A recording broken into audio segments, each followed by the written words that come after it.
que tiene pues relaciones con la minería ilegal, que son las situaciones más impropias delictivas y que han causado muertes. Entonces, ese sí está tachado. Yo no sé dónde están los filtros que pueda tener este gobierno con esta gente.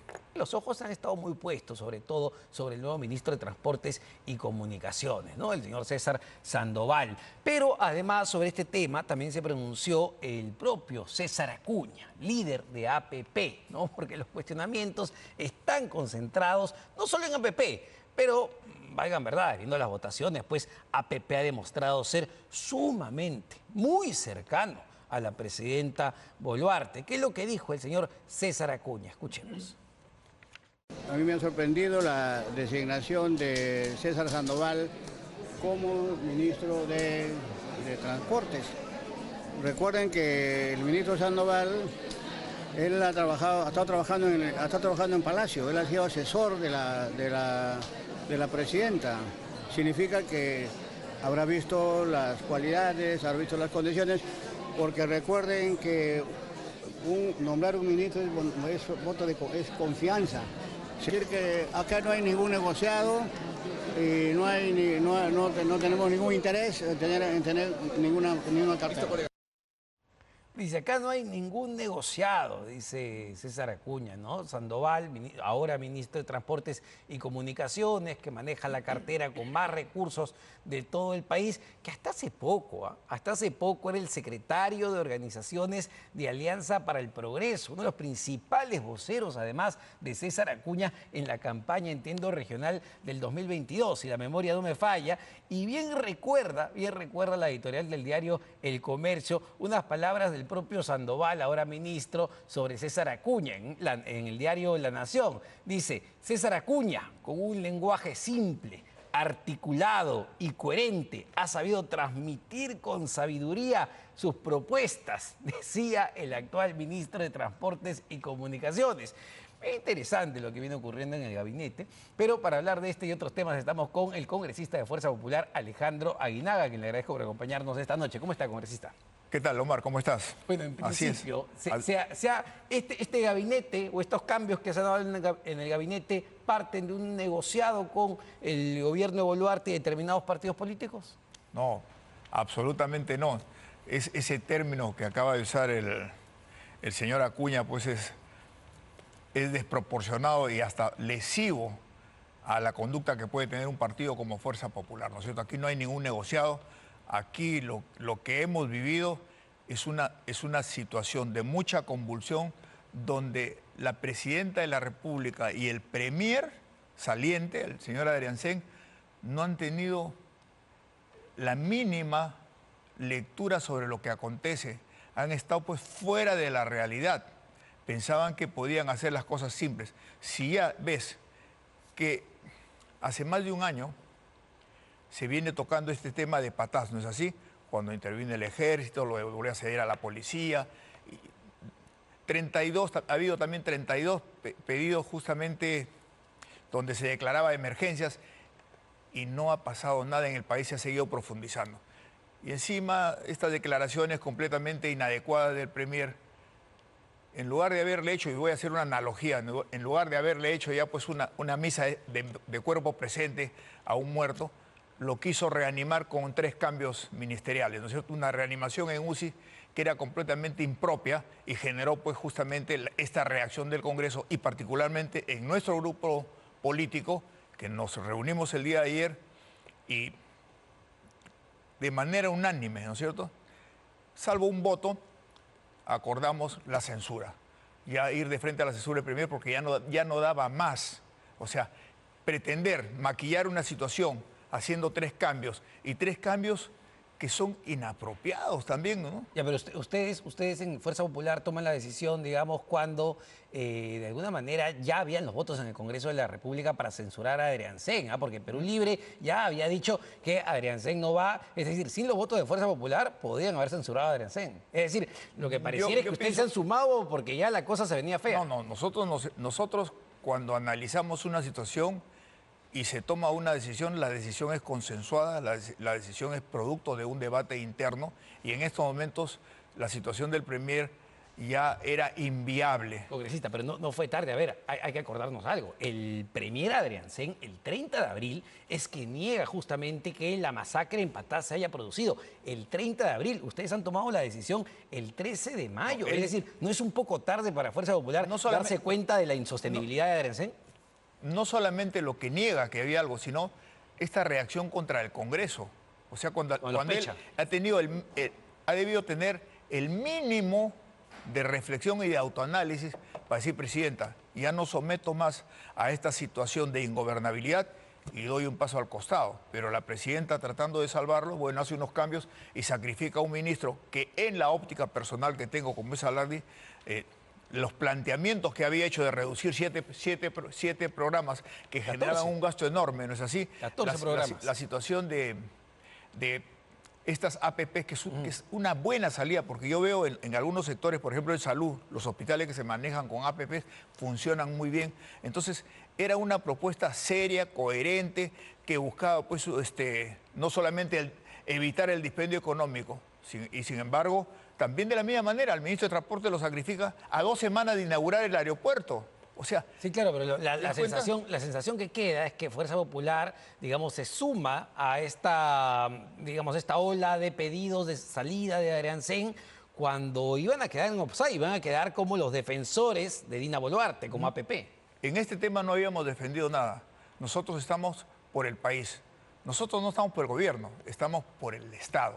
Entonces, esta situación ya era inviable para el Perú.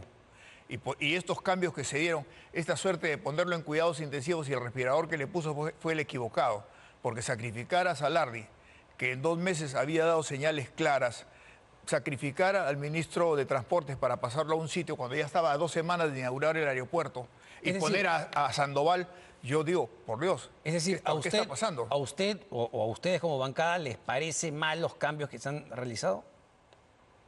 A mí me parece los cambios, estos cambios, esta salida de Salardi, me parece que es no solamente precipitada, sino no tiene un sustento. Ya. Nos hubiera gustado escuchar cuál es el sustento de un cambio de una persona que te hace propuestas serias. Por eso, Salardi después no hay propuestas. Lo de Salardi, como decían también los gremios empresariales, no les parece adecuado lo que se ha dado. Por Sandoval también me dice que no es una figura adecuada para el MTC. ¿A ti te parece adecuada? No, le pregunto. No, no me parece adecuada. Ya, no me parece adecuada una persona que no solamente... nada impide, la Constitución no te prohíbe, ¿no es cierto?, la militancia política. Es cierto que viene del APRA, ha pasado por aquí, por allá ha terminado en APP, pero el haber sido gerente regional de La Libertad y La Libertad, el gobierno regional no ha hecho nada en lo de Patás.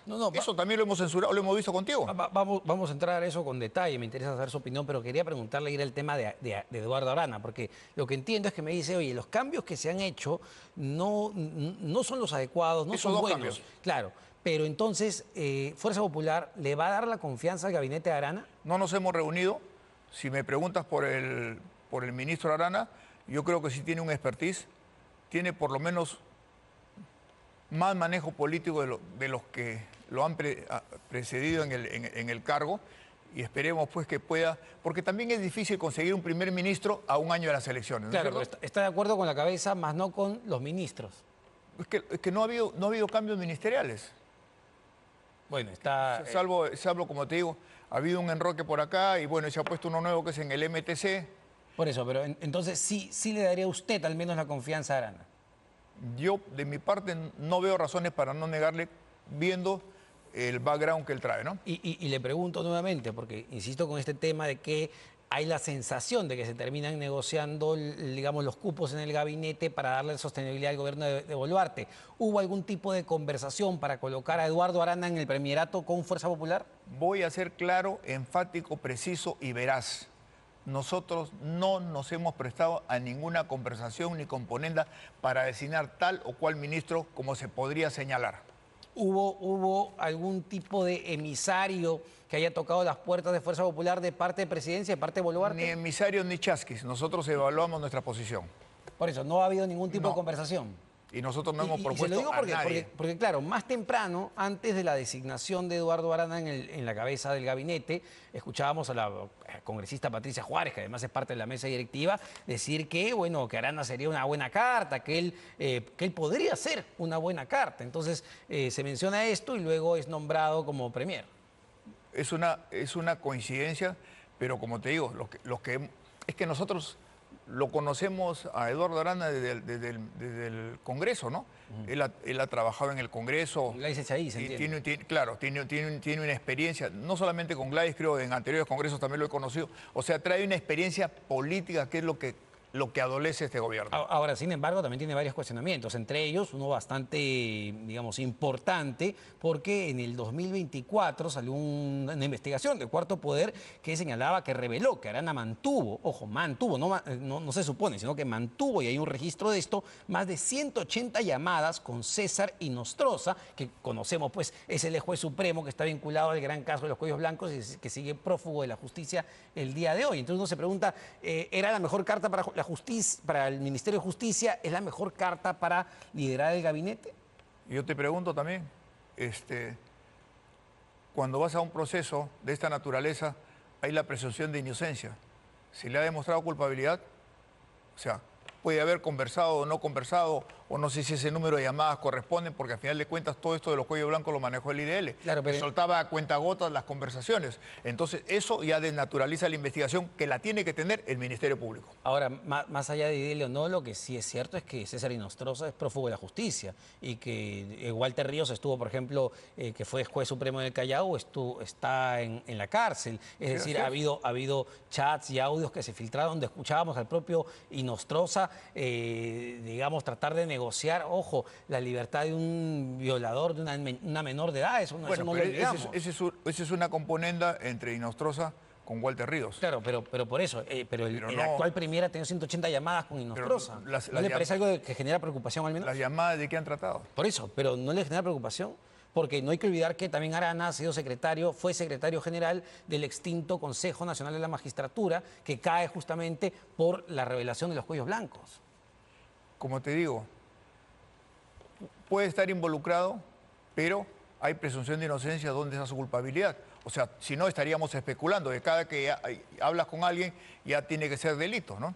Claro, pero 180 llamadas sí genera determinada preocupación. Pero a ver, vayamos al ministro de Justicia. No sé qué le parece la designación congresista del nuevo ministro de Justicia, el ministro Alcántara, que lo que también se ha revelado en los últimos meses son las cercanías con el hermano de la presidenta Boluarte, el señor Nicanor Boluarte. Juan Alcántara, nuevo ministro de Justicia y Derechos Humanos. ¿Es la mejor designación porque nuevamente salen estos vínculos de, bueno, pongo pues a alguien cercano a mi hermana? Es que en realidad, o sea, las relaciones bipersonales, ¿no es cierto? No pueden generar una situación o un impedimento para acceder a algo. Lo que prima es cuál es su expertise profesional. ¿No es así? Ahí veo que, justamente a raíz de este tema, he estado analizando que es abogado, que tiene maestrías, que tiene trabajos en el sector público, no lo conozco por si acaso. Entonces digo, dentro de las relaciones bipersonales, que en el mundo médico manejamos 4 estadios, ¿no es cierto? El conocido, el allegado, el amigo y el íntimo, que son los... ¿En qué lugar lo colocamos con el señor Boluarte? Pero, como te digo, el que lo conozca o el que tenga una relación, no sé en cuál de estos estadios, no es una situación excluyente, ¿no? Sí, claro, pero volvemos a esta idea de los ministros también de Nicanor Boluarte. No sé si recordará que una de las cosas que saltaron a la vista era este supuesto enfrentamiento de poderes que había en su momento entre Alberto Tarola y el propio Nicanor Boluarte dentro del Palacio de Gobierno, ¿no? Sí, pero después han salido mucho más cosas que lamentamos que hayan pasado en la conducta de un premier, ¿no? También eso se no. refiere a las investigaciones que tiene. Entonces tampoco. Pero lo que no quita lo de Nicanor, ¿no? Como diría alguien de mi partido, tampoco, ¿no? Hay que tener mucho cuidado, con esa precipitación. Está recordando a Kenny Fujimori, que ha salido un poco de la política en realidad. Pero claro, eso no quita lo de Nicanor Boluarte y no quita la investigación de los Guayquis en la sombra. Entonces, nuevamente pone a alguien así en justicia. ¿No es cierto? Hay un señalamiento, pero no quita ni pone. Si pone, tendría que haber los delitos demostrados. Y no quita porque la administración amistad. Mañana tú podrías caer en alguna situación delictiva que no lo deseo. Entonces yo conversé contigo, entonces estoy metido en la No, danza. claro, No, pues. pero lo que voy, ¿son las mejores designaciones cuando hay estos cuestionamientos? Es Sobre que- todo porque pareciera que, ok, si cumple lo básico, ya está. No debería ser así, Es ¿no? que estamos, mira, a pocos meses de las elecciones, ¿no es cierto? Ya no a un año, a menos de un año de las elecciones. Es bien difícil que en estos momentos puedas armar un gabinete con pesos pesados, ¿no? Ya lo que se ha venido es tratando pues de pasar la ola. No es lo mejor. Lo Ya. mejor, como te digo, y lo ideal es tener un gabinete que genere crecimiento, pero desgraciadamente pierden oportunidades. Mira, Juan Carlos Matios, porque para mí era el mejor ministro de ese gabinete, ¿no? Profesor principal de la Pacífico, tenía mucho que ver con el desarrollo del turismo, lo sacaron. El caso de González Olachea, era el ministro con mayor aceptación, Ahora, lo sacaron. Yo no sé qué rara situación. bueno, me dice que nos autoflagelamos, ¿no? Claro, de alguna manera, entiendo que está a favor de la designación de Arana y del nuevo ministro de Justicia, Alcántara, pero la ficha pepista, ¿no? César Claro. Sandoval en el MTC. Digamos, Ahí sí tiene serios cuestionamientos, ¿no? Claro, le pregunto. Tiene serios cuestionamientos, Claramente porque tiene también- carné acuñista. Pero no solamente eso, si has estado viendo que tiene pues relaciones con la minería ilegal, que son las situaciones más impropias delictivas y que han causado muertes. Entonces, ese sí está tachado. Yo no sé dónde están los filtros que pueda tener este gobierno con esta gente. Y digamos, porque solo para recordar, eso lo sacó también ayer la unidad de investigación del diario El Comercio. Él ha sido jefe de asesores del Ministerio de Energía y Minas cuando estaba el famoso Oscar Vera, que ahora está en Petroperú. Y cuando era jefe de gabinete de asesores, justamente mantuvo reuniones con el representante legal de mineros ilegales. No de Arequipa, de Patás, de Patás. Por eso, justamente, por eso mismo. Y después ha sido el gerente general de la región La Libertad, donde está Patás.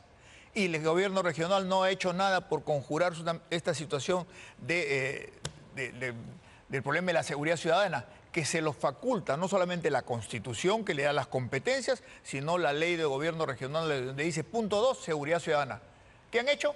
Nada. O sea, esto es increíble, no sé cómo lo vean ya en el Congreso de la República, pero es increíble que a días de la masacre en Patás, donde han secuestrado, asesinado a 13 trabajadores, a la presidenta no se le ocurra mejor idea que designar en el ministerio que más plata tiene, que más presupuesto tiene, no solo un militante y abiertamente entusiasta de César Acuña, sino alguien pues que tiene y registra reuniones con los mineros ilegales. Por eso te digo, yo no sé cuál ha sido la causa o motivación para que no se haya tamizado una persona de esta naturaleza, que ya viene desde justamente desde la gerencia de la Libertad, y en la Libertad es donde han pasado todas estas situaciones y donde el gobierno regional no ha hecho nada y pasa piolas. Eso es una realidad. Y ahora, pese a eso, yo insisto con esta palabra del negociado y las conversaciones y las componendas, porque pese a todo de lo que ha sido estas horas de caos en el gabinete, el Congreso de la República